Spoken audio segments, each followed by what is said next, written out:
Hello everybody and welcome to the January 2026 update from Clydebridge Station, and a very happy new year to all of you, and here's to some great modelling for everybody in the year ahead. I hope that you all had a good time over Christmas, and most importantly of all, I hope you all got to have quality time with your family, because that's what Christmas is all about. And also hope that Santa was good to you. A new year, a new locomotive.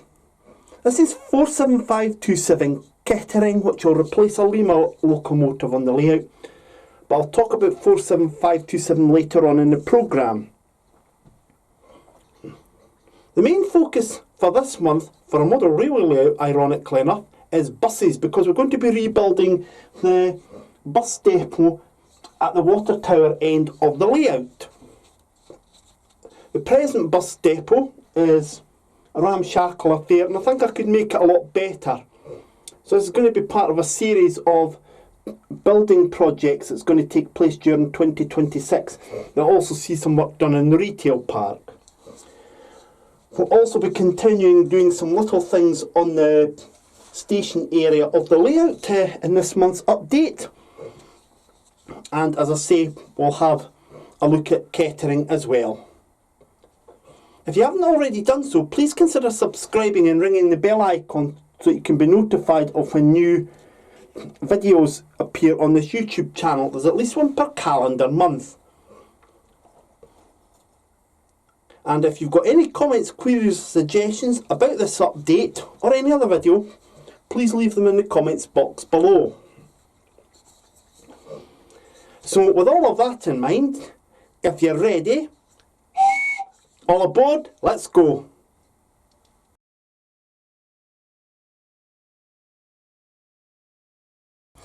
Before I go into the way I'm going to rebuild the bus garage, I just want to give a little brief history about Kelvin Central Bus's predecessor, Central Scottish, because in the early to mid-80s this would have been a Central Scottish bus depot.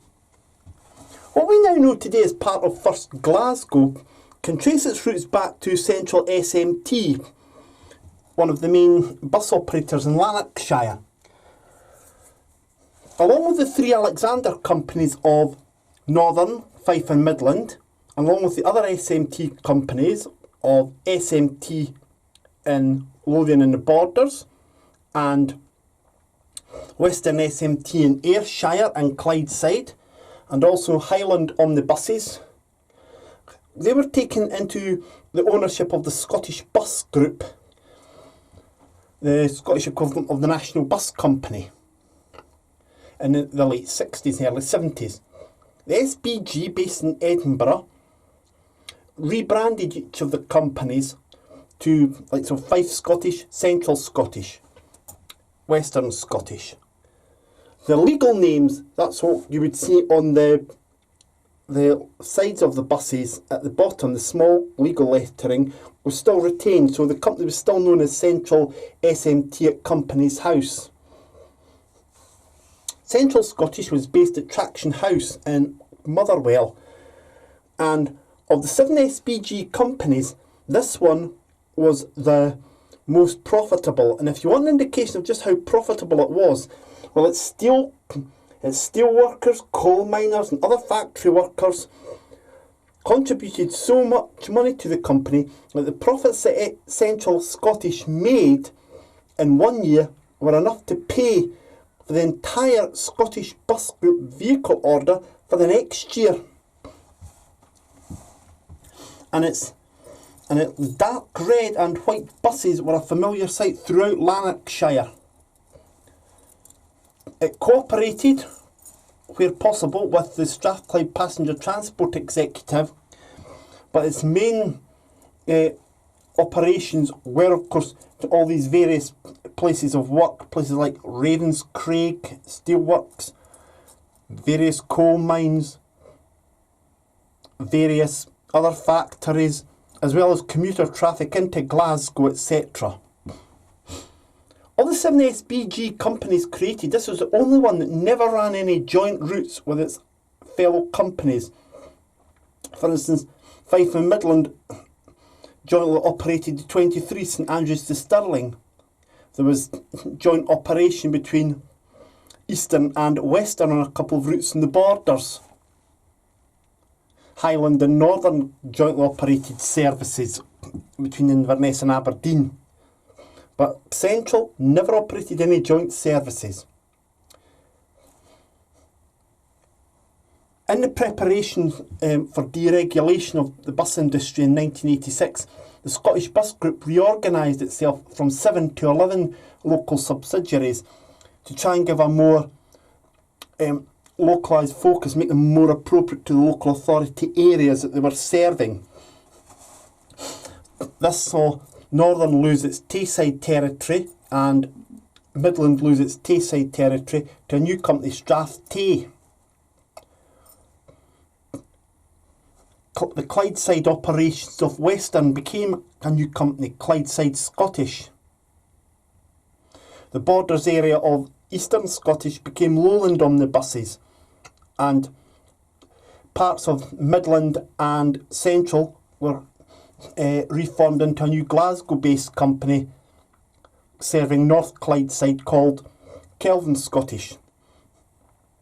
Fife was the only operator not to lose or gain any territory from another company. Now, the depot that Central Scottish lost to Kelvin was at Old Kilpatrick near Dumbarton, but it gained the depot at Airdrie from Eastern Scottish. This would have therefore been a Central SMT, later to become Kelvin Central Buses Garage. For a more detailed look at the history of Central SMT, I would recommend you go to a website called centralsmt.co.uk. It's not been updated for several years, but it's a very good history of the company. And it provided me a little bit of information for this. It's too much for me to go into here. Well, that's the story. Now let's go into the depot.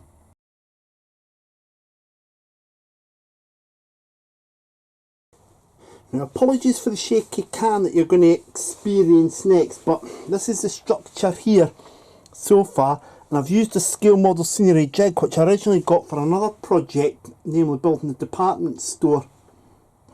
What I've done here is I've put the internal framework in. This is the left one, it'll go in here likewise for the right one, and that's how it'll sit, the outside ones. These have got to be wrapped. Then I've got to make the front panel, as we look at it. A complicating factor about the front panel is that I'll need to put an emergency exit door in it as well.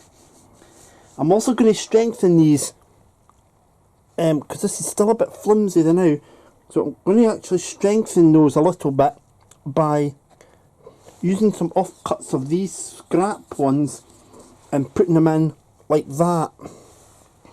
And once the side walls are on again, I'll do the same. The complicating factor about the front as we look at it with the emergency exit, I've got to make sure I put it in the right place. I don't want to stick it there. I need to stick it something like there.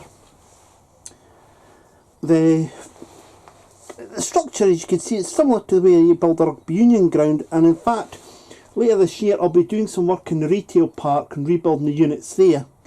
So it'll be the same stuff that I'll be using, the same structure. From Scale Models Seen It, and by the way, it links to all the stuff in the description below.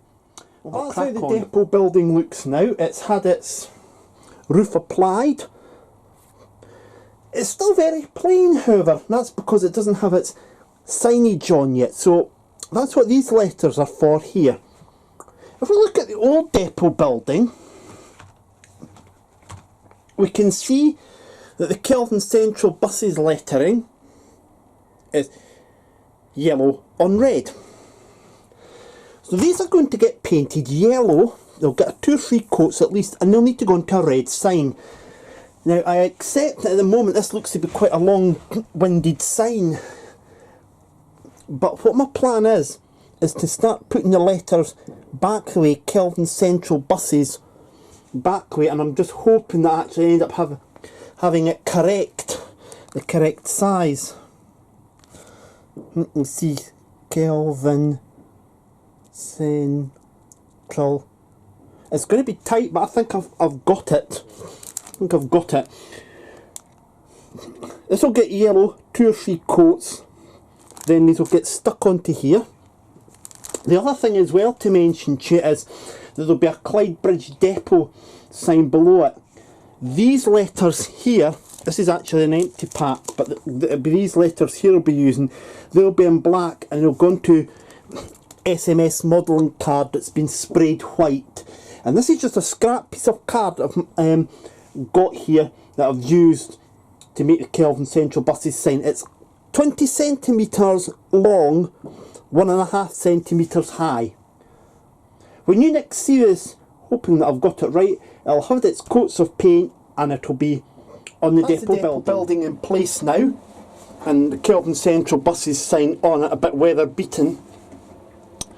Notice I've not put the Clydebridge depot sign on it yet. That's because I can't find the little letters I had, so that's possibly going to be a retrofit that'll have to be done in a future update. Notice also that the yard floodlight is off here. I actually knocked it over, but it's okay, and it'll just sit back up on there once I've got the back scene in place, and that's what we'll be coming to shortly. Now the thing about the depot here is that the roof isn't as sloped as say Radio Rentals, but it's still got a slight slope to it. It would be tall enough for a double-decker bus, and I'll just show that to you using this one. Plenty of room. I could have made it a little bit smaller if I'd wanted to, but I'm thinking too that not right that, but it is quite high, because having seen some bus garages in the past, I'm thinking of things like Percy Main of Go North East, or Gilmoss of Stagecoach Merseyside. I'm trying to think other depots that I've actually seen in the past. Aberhill of Stagecoach West, Stagecoach East Scotland. The depots, the roofs are quite high, and it gives plenty of clearance for double-decker buses. You've got to remember the highest double-decker buses you'll get are 14'6", so put that into double O gauge, and then that'll give you an idea of the height of the depot building if you're going to build one. Now later on in the programme we'll come back here, because we'll get the back scene put into place, and if I find that lettering, then I'll get that all done as well. Two other features coming up. In a few moments we'll actually install another bench on the station, and we'll show you where that's going. But before that, I've got a 1 year long feature for you.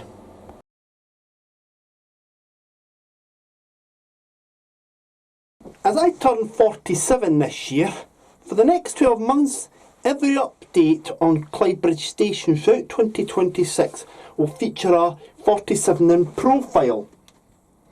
Now, these will be random locomotives that may already be existing members of the fleet, or could be brand new ones that have been added to the fleet. As it stands at the time of filming in January 2026, I've got 36 Class 47s in the fleet. One of these is non-operational currently, 47712. That's a Lima one, but all the other ones are operational in one way or another. So to kick off this year-long feature, we're going to start off with the newest Class 47 in the fleet, 47527 Kettering. The real 47527 was actually among some of the last Class 47s to be built. D1111 is what it was actually known as originally, and it went to 47527 when it was equipped with electric train supply. Having originally had BR blue livery, it was later given unbranded intercity livery, and in a ceremony in 1989 was named Kettering to mark the improvement of intercity services stopping at Kettering on the Midland Main Line. Although I can tell you right now that this actual locomotive did occasionally, or rather a wee bit more often than not, stray from the Midland Main Line. Now the naming of it was rather ironic, because At the time it was named, there was only one locomotive hauled diagram each way a day through Kettering to London St Pancras, this being the diagram that was famous for producing 45106 until its untimely end through fire damage. And the other thing about the naming was that it wasn't actually even allocated to Midland Main Line duties in the first place, and I've seen photos of it at Shrewsbury in 1991. 47527, as we know it, was more used on interregional services for a while, and then was moved to the London Midland region to work on hauling stock from Shrewsbury to Wolverhampton and back occasionally. It was withdrawn in early 1994 and was cut up at Bristol Bath Road in November 1995. The real 47527, as I say, was not a celebrity locomotive, and it never actually carried the branding originally of Intercity with the swallow motif. This is a Bachmann 47, and it was purchased at the Falkirk Model Railway Show, and it is a renumbering. How we know it's a renumbering is that a new label was put over on the box, so we don't know the actual original identity of this 47. But you couldn't really tell otherwise that it was a renumbering. I mean, that there is its number. It's about accurate there. The only other clue is that this etched nameplate is not a standard style Bachmann etched nameplate, but does the job nonetheless. That could be from Railtech Transfers, that nameplate. But it's in a very well presented Intercity unbranded swallow livery, and it is a good runner, and you just saw it coming into the station at the start of the video there. It's similar to 47550 University of Dundee, which I've also got here at Clydebridge. 47527 will therefore mainly be used on intercity workings. It may occasionally haul the sleeper in or do the odd empty stock workings. But this is the first of the 12 locomotives that I'm going to have a quick look at throughout the year here at Clydebridge Station. I'll just choose one at random every month, but I felt I had to start off with the newest member of the fleet. Oh, and one other thing I've noticed about this locomotive as well, and if I could just let you have a wee look at this again. The livery is absolutely accurately portrayed, and it has got the later cab aerials on it. Some 47s in the fleet do not have cab aerials on them. That one does. So that probably dates it to around the time of its naming, 1989.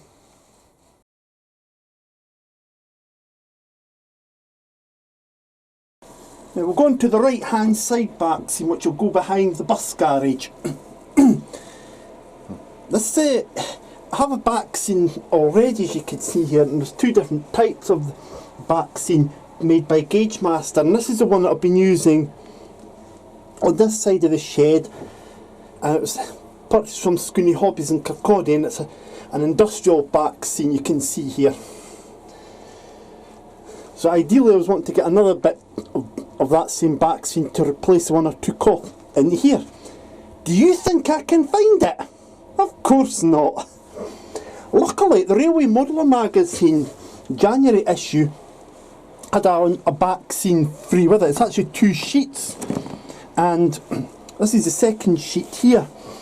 Now I'm not needing the whole backscene, both sheets, but I can use one sheet because off camera I've measured this space here, and what I can do is half this backscene, and then I'll be able to use the other side of it down behind the Rugby Union ground eventually.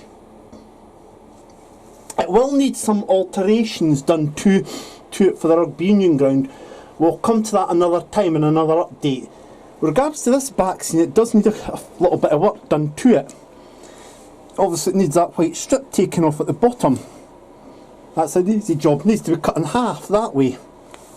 It then needs to be stuck onto, in this case I'll probably go for scale model scenery modelling card and glue it onto that and then pin it onto the shed wall. My layout is set in the summer. As you can see here, if you read that caption there, it says it's an autumnal one. Ideally I would have liked to have had a summer one, but beggars can't be choosers. This is what I've got, and that's what I've got to deal with. However, the back seam will have an advantage, there'll be an advantage of reusing one of these. I will alter this, because it'll hide some of that autumnal scene that you can see there. That and the bus garage will hide some of it too, so you won't see too much of that autumnal scene actually, so it doesn't work out too badly in the end. I'm going to also have to repair this somehow. My plan is to cut with a little bit down here and a little bit along here, and then I'll get it glued onto the back scene once the back scene is glued onto the modelling card. It all sounds complex, but trust me, it isn't. And as I say, that other sheet 1, I'll keep as a spare the now in case I actually do need it if something goes wrong when I'm doing this. So the first job I've got to do is to cut this white strip off, and then cut this in half, and then have a look at it again. Now that's all going to get done off camera, and I'll show you what it looks like once it's onto the modelling card. That's the back scene in place. I've used 2mm thick modelling card from Scale Model Scenery, and that's actually the last sheets of modelling card I've got at the moment. So Justin and Tina at Scale Model Scenery, you'll be getting an order in 2026 from me very soon. The modelling card is actually only pinned at the top because the depot's wedged in there, so it's actually holding it in. This bit, as you can see, is not glued in yet. The depot will have to come out, so I can glue this bit in to make the road scene, and it'll get glued using Yoo-Hoo glue to the edge, to the edge of this strip, and then this will go back in place, and that should be the back scene area done. Look down here and you can see I've still got to put a bit more modelling card in there to simulate the road carrying on. So that will get done at some point. It won't be done in this update, but it will be done in a future update, as long as I remember. And there we have it now in place, glued on with Yoo-Hoo glue. And what I've done is, by reusing this back scene but tidying it up a little bit when I took it off the previous back scene, I've actually saved myself printing out a new street view image, and I've also saved myself the hassle of having to buy more ink cartridges for the printer, so I've actually saved myself a little bit there. As already mentioned, I'll add to the roadway here to get it extended on a little bit. That'll be done for another time. The depot itself will be enhanced with a billboard, and probably we'll have the sign here, Clydebridge Depot. Again, that'll be a task for another time, when I find the letters, of course that is.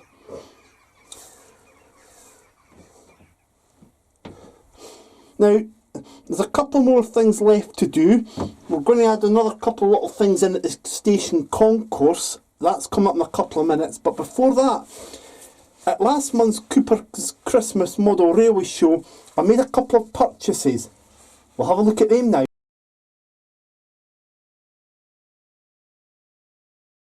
This is the first of the two purchases that I made at the Cooper Christmas Model Railway Show, and as you can see, it's a silver Vauxhall Cavalier purchase from the Shedring Hobbies stall.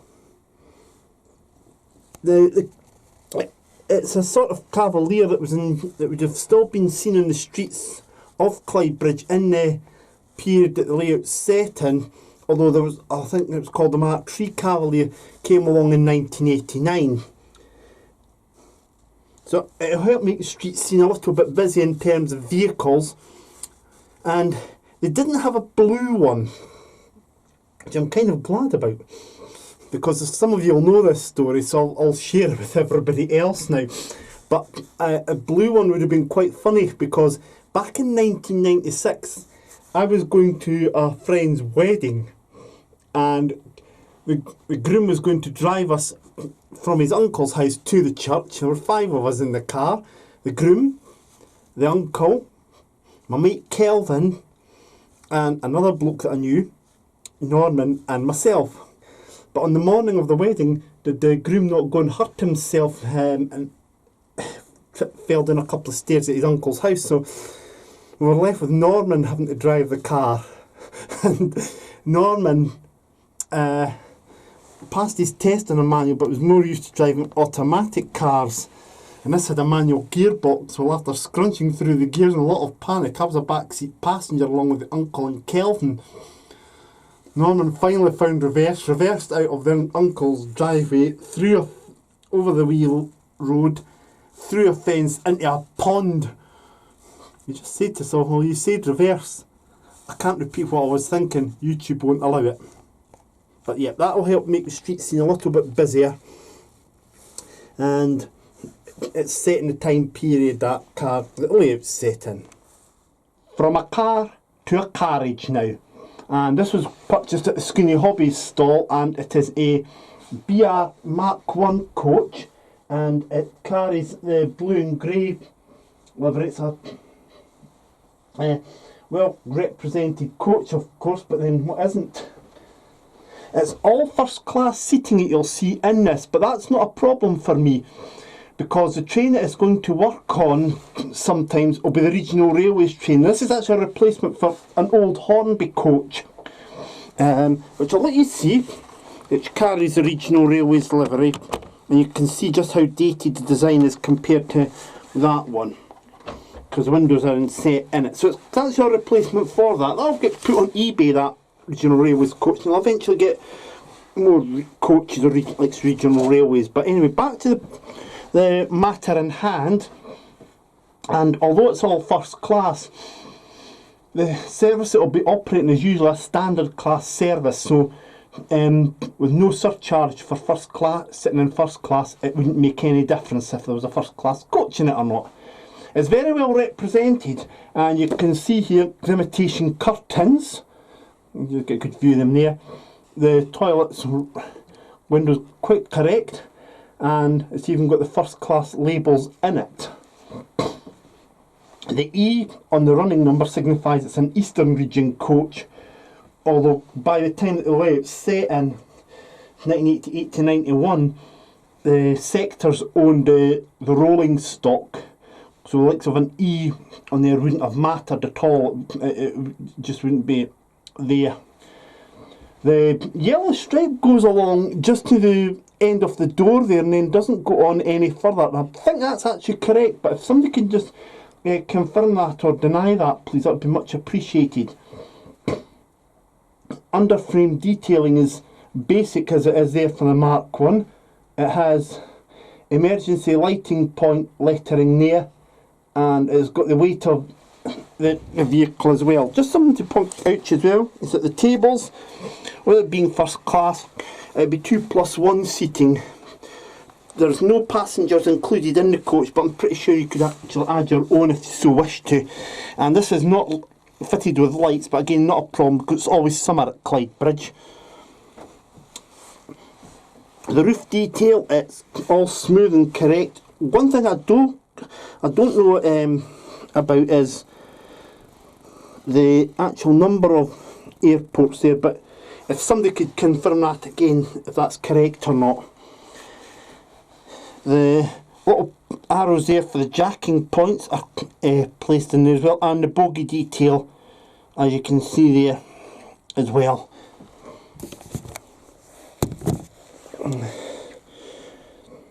We've got one step up here. There would have been more steps up there, but they came off at the time of electrification. A moment's thought will tell you why. and we've got the electrification warning flashes on it as well.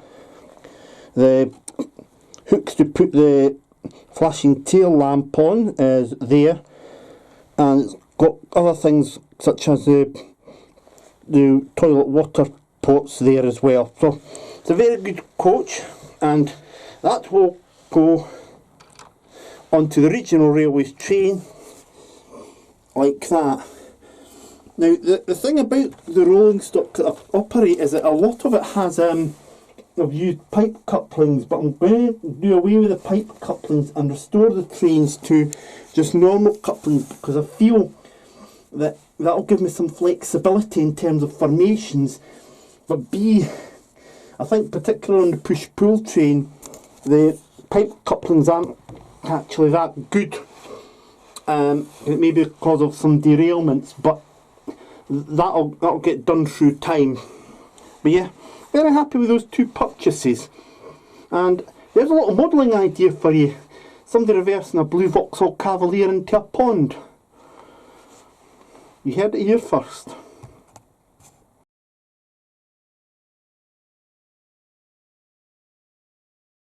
Now, just before we go into the concourse, this is a little bit of a concern, but it's nothing that can't be fixed. If that comes off and rips the paper, not a big issue, because I'll just put a new strip on there. The job's a good one. I'm reluctant to use super glue to stick that on, but I may be forced to. And it also applies to this one here. You can see it coming down a bit too. Again, if I've got to use super glue, I've got to use super glue. I'd rather not, but needs must. Now in here is where our next piece is going to go. I'm going to build a bench to go here, and at a later date I'll put a litter bin in around about here. Scale model scenery, their litter bins which you see here, they've not got them in stock at the moment, but I have found another company on eBay that does make those same litter bins. They're actually meant to be Network South East ones, but they come painted grey, so I'll give them a couple of coats of grey paint from an aerosol myself to get rid of the plastic resin style that you see on it. But you won't see them until the February update. But what we'll do is here, we'll get a bench built. Also, remember I used to have a map there. Those push button street maps. I didn't make it push button like. Well, I can't find the one that is lifted from there. But not a problem, because I can make a new one. I've got spare grey board, or SMS modelling card. And my plan is to simply build a new one and put it in here. So I'm looking at the prospect of sticking it maybe here, and then that'll complete this little area here. There'll need to obviously, as I say, be another litter bin probably there, so one there and one there.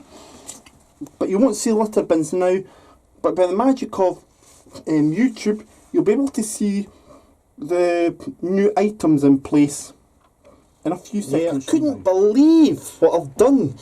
I went in to look for something else, and I thought, I wonder if it's actually sitting in a tub below the layout, and sure enough it was the original one that I'd built. So I've abandoned the project and built this one, not built this, but reinstated this one.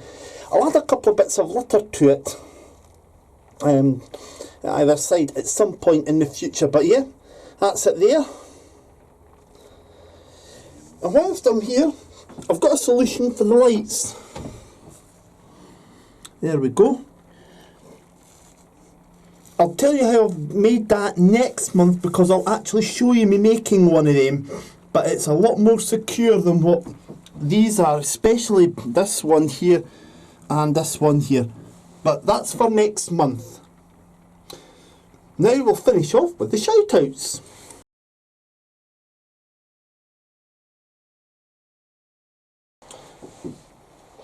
Just a small number of shout-outs now before we wrap up proceedings for this month. And the first shout-out goes to Walton-on-Trent Model Railway. Rich, who runs that layout, has a series called Flange Squeal that runs in autumn, winter and springtime. He's on series 2 at the moment. His layout is set in the North Midlands area. It's a Stafford station it's based on, but the station building, once it does build it, will be based upon Birmingham New Street, with a bus station based upon Buchanan bus station in Glasgow. So if you give Walton-on-Trent a check out, please, because I'm pretty sure he'll be very appreciated of your support. Another layout that I've been looking at occasionally, but they haven't done anything for it for some time now, is Everard Junction. I'm sure you well know about Everard Junction, so I'll let you check that out. And if you're a great fan of the third rail era of Network South East, then Emperor's Path, that's run by, I think it's Sam's his name, he's known as SBJ Trains, but Emperor's Path, you'll find that here on YouTube. The last shout out though is a personal one, because previously on Instagram I've added all photos from the layout to my own personal Instagram page, but now Clydebridge Station has its own Instagram page. Just key in Clydebridge Station and you'll find the layout. I've only just started at the time of filming, which is in mid-January, putting stuff onto Instagram. I'll eventually try and transfer as much as I can model railway wise from the personal Instagram to the layout Instagram, but I will also be adding in lots of brand new and lovely little features to Instagram from my model railway layout, and I'll just keep my personal Instagram for non-model railway layout related stuff. So if you go and check Clydebridge Station out, you'll find it by simply, as I say, putting in Clydebridge Station onto Instagram and you shall find it. Now that completes the January 2026 update. I've recently just took delivery of a job lot of some stuff from Scale Model Scenery that I'm going to be putting to good use on the layout during 2026 and beyond. Now that will include some stuff that we're going to be using next month, which will include drain covers, and I've also got some lettering to make up some stuff, and a billboard which is going to go on the bus depot. The lettering is going to go for the Strathclyde Transport, below the Strathclyde Transport sign that you see there on the shopping centre to signify where the bus station is. Also, keep a watch out on the Clydebridge Station Facebook, Blue Sky and Instagram pages, because there'll be another locomotive coming in the very near future, and next month, with me being 47 years old this year, it's we'll have another 47 in focus for you. I won't tell you what it will be yet. Now, I'll leave you with the scene here with 47527 Kettering, which is currently the newest locomotive in the fleet, getting ready to depart for Birmingham New Street. And I shall see you next time here at Clydebridge Station on YouTube. Whatever you're doing, please do take care of yourselves, won't you? And enjoy your layouts, and I'll see you soon. Cheerio!